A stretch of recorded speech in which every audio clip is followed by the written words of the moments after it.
Misaad ang Moro National Liberation Front ug 11 ka tribal group sa Davao City nga muhatag og seguridad alang kang Vice President Sara Duterte. Dugang detalye sa report ni Kent Abrigana.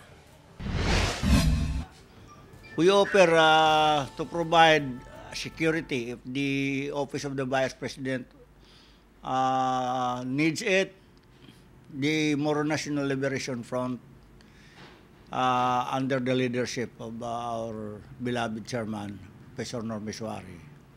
We will make initiative and provide security details kung kailangan ng Vice President. May padayag ang Moro National Liberation Front o MNLF kang Vice President Sara Duterte nga tagan kini og security personnel gikan sa maong grupo. Kini human gikuha ni PNP Chief General Romel Marbil ang 75 ka security personnel sa Vice Presidente. Tumawag na sa akin yung mga retired MNLF integris, yung mga commanders natin sa ground ng MNLF, mga best fighters natin, yung mga expert talaga, veteran fighters natin.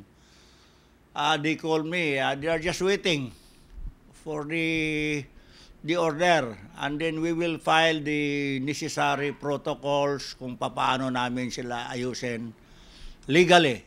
Sumala sa MNLF, doon na sila nakastandby ng mga personahe kung kinahanglanon sa bise. Pagpaklaro nila nga volunteerism ang ilang gibuhat. Kung gusto niya battalion size, we can provide it. Anyway, that is just for security reason. Take it not offensive to the other parties. Na this is just, kung titingnan ng PNP, tulong ito this is not a threat. Sumala pa, dako ang ilang utang kabubuton sa pamilya Duterte. It's about time to pay kung ano man ang ma-augment namin.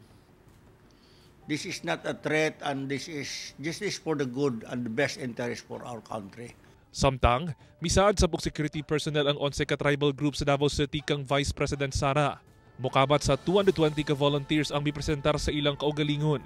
Sumala pa, una kini nga namugna Disyembre sa milabayng bulan, isip suporta kang kanhi Pangulong Rodrigo Duterte, dihang mikuyanap ang impormasyon kalabot sa pag-aresto kaniya. Naatay mga tao nga willing mag-volunteers nga walay bayad.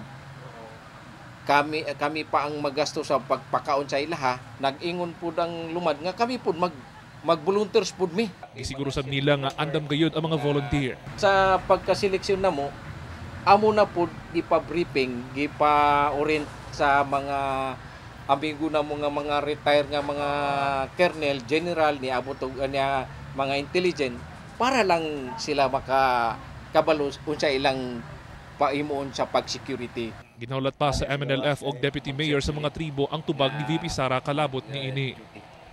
Kauban si Melco Minares sa kamera. Ako si Kent Abrigana para sa One Mindanao.